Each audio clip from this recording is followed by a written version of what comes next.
Hello everyone, welcome back. This is the second video of the 10th chapter of History from Integrated Social Science, Ratna Sagar Class 6, the Post-Mauryan period. In the previous video, we have discussed about the kingdoms of South, basically the Tamilakam region, and we have also discussed about the economic condition during the during the kingdoms of the Sangam age. In this particular video, we'll be reading about the kingdoms that established in north and in the Deccan part of the country. So, while Sangam literature was being written in the south, what was happening in the north? The breakup of Mauryan Empire resulted in invasions of Shakas, Scythians, Parthians, Indo-Greeks and Kushans from the northwestern part of the country. So today we'll be reading about Kushans, the powerful empire ruling in North India, and about the Satavahanas who ruled the Deccan. Before starting the chapter, let us see the contents which we are going to discuss today. So the contents which we are going to discuss in this particular video is the North and the Deccan, basically the kingdoms ruled which were there in the North and the Deccan part of the country. We'll also be discussing about the trade, how trade flourished during this period. We'll be discussing about the religion. We'll also be discussing about the Silk Route as well and how Buddhism spread during this particular period. So many tribes, especially from Central Asia, had crossed the Hindu Kush. Okay, they had crossed the Hindu Kush and entered India. So the Central Asian countries basically includes the Kazakhstan, the Kyrgyzstan, Tajikistan, Turkmenistan, and Uzbekistan. What happened? When the Mauryan Empire was about to decline and it was breaking up, the breakup of Mauryan Empire resulted in the invasions of the Shakas. Let me show you the other map with the help of moving on to the other slide, as you can see here. So, the invasions were basically were done by the Indo-Greeks, who were also known as the Bactrian kings, Bactrian Greeks, okay, the Shakas, also known as Scythians, the Pahlavas or Parthians, as you can see here, okay, the Pahlavas or Parthians, and then the Kushanas. So these were the invasions of certain kingdoms or rulers from the northwestern side of our country, and in the south, Satavahanas became independent after Ashoka's death. So after the decline of the Mauryan Empire, the Greek rulers of Bactria and Parthia, they started encroaching into the northwest border lands of India. The Bactrian and Parthian settlers gradually intermarried and intermixed with the indigenous population. This facilitated the establishment of Indo-Greek and Indo-Parthian colonies along the northwestern part of India. The Indo-Greeks' rule in India was ended by the Shakas. The Shakas, also known as Scythians, they as nomads came in huge number and spread all over northern and western India. The Shakas were Scythians, nomadic ancient Iranians, and known as Shakas in Sanskrit. And let me tell you one more thing. Rudradaman was the most important and famous kings of Shakas. Okay, in India, the Shakas were assimilated into Indian society. They began to adopt Indian names and practice Indian religious beliefs as well. And then the Kushanas. The Kushanas who inhabited northwestern China in remote past. The Kushanas basically formed a section of the Yuchi tribes who inhabited northwestern China in the remote past. And in the 1st century BCE, this tribe was basically composed of five major sections, of which Kushans attained political ascendancy over others. So by the beginning of Christian era, all the Kushans, all the tribes, the Yuchi tribe basically had acknowledged the supremacy of Kushans, okay, and they had shed their nomadic habit and settled down in the Bactrian and Parthian lands adjacent to the northwestern border of India.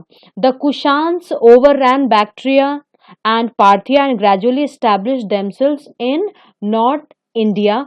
Their concentration was mostly in the Punjab, Rajputana, and Kathiawar region. Okay, and Kushan rulers basically were Buddhists, and Takshashila and Mathura continued to be great circles of Buddhist learning and attracting students from China and Western Asia during Kushans. When we are talking about Kushans, Kanishka was the greatest of all Kushan emperors.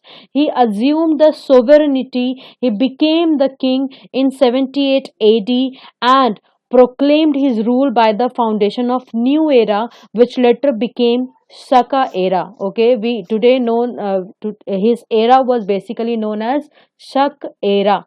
Okay, and the Kushan, the initial capital of the Kushans was Kabul, but later it was shifted to Peshawar, also known as Purshapura.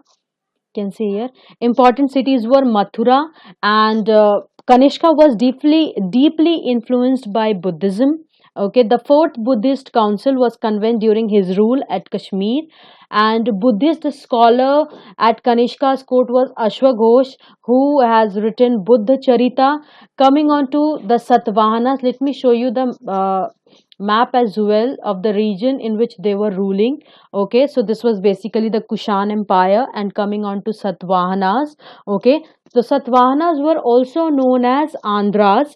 They ruled the Deccan part for nearly 300 years, and their capital was Pratishthan, which is today known as Patan, which is in Maharashtra. Okay, and very powerful rulers were there in this particular kingdom, in this particular empire. They were Sri Satkarni, Vashishti Putra Pulamai, Yajna Sri Satkarni, Gautami Putra Sri Satkarni. Okay, but among all, the most powerful was the Gautami Putra Sri Satkarni, who fought against other kingdoms and enlarged his empire as well. Okay, continuous military conflicts, especially against the Shakas, however, gradually weakened them, and eventually the empire broke up into smaller kingdoms. Turning on to the trade part, so trade flourished during this period. The Indo-Greeks, the Kushans, the Satavahanas issued a large number of gold, silver, and copper coins, and ports such as Broch, Kalyan, and Sapara were the main centers of the trade with other countries. And the development of new crafts also promoted trade. Takshila, Ujjaini, and Mathura prospered due to the trade only. Let us turn on to let us turn and discuss about the Silk Route. The trade, basically trade brought India due to uh, into contact with distant lands. Okay, trade basically brought India into contact with distant lands, and the Silk Route was the popular among traders, and it was called so because silk was the main item traded, and the Chinese were the first to make silk. Chinese traders carried silk to other parts of the world along this route, and Silk Route was the most important trade route during this period. There were several branches of this route. The main branch, let me show you the map as well of the ancient Silk Route. Okay, so this was the ancient Silk Road, and the main branches started from China, which ran across the Central Asia and ended at the West Asian province of the Roman Empire.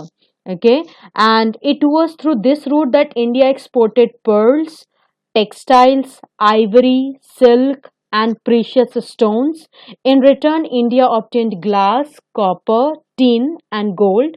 Many rulers tried to control Silk Route. They protected the the traders from attacks by the robbers, and in return the traders gave them a part of their profits as well to these particular rulers. Okay, so this was all about Silk Route. Coming on to the next topic, that is the religion.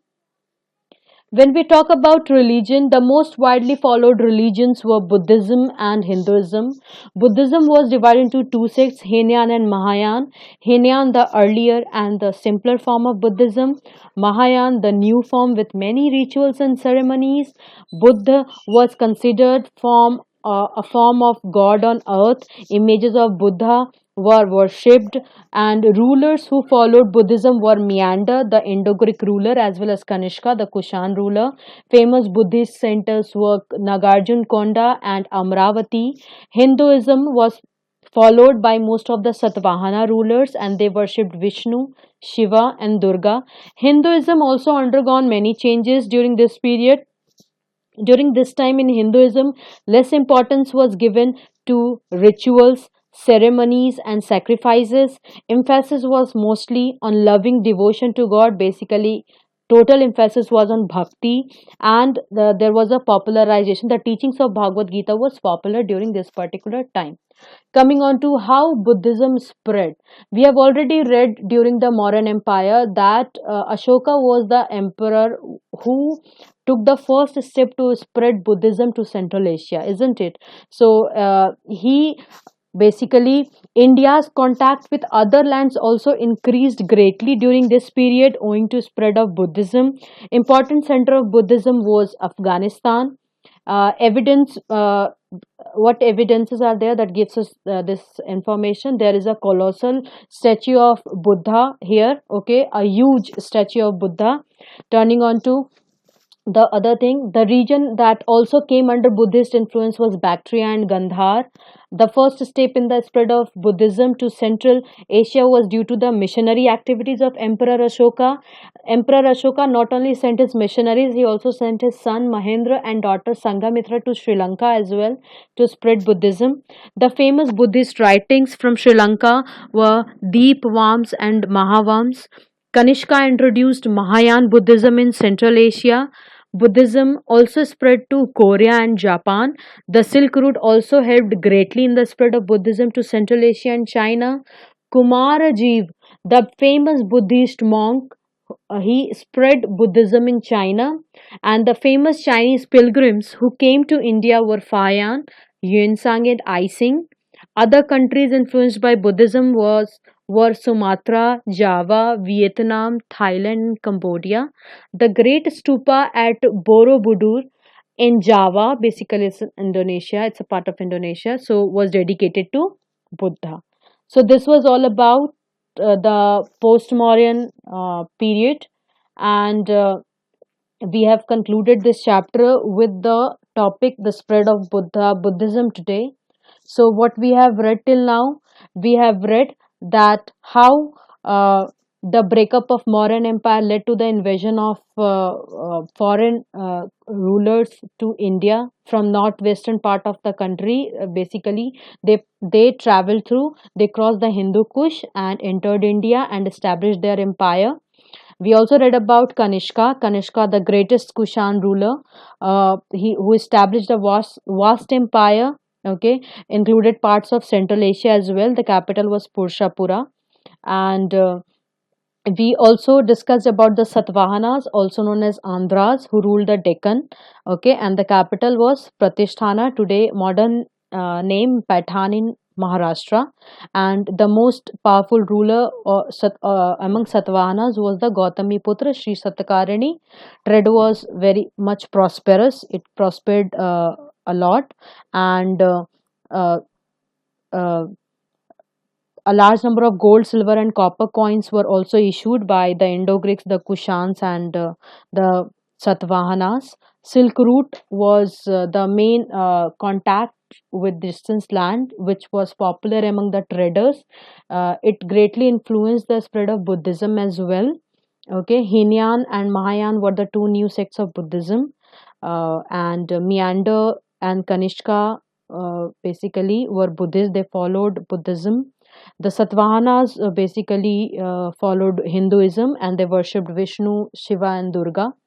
and Hinduism went undergone a lot of changes in which emphasis was mostly given to bhakti.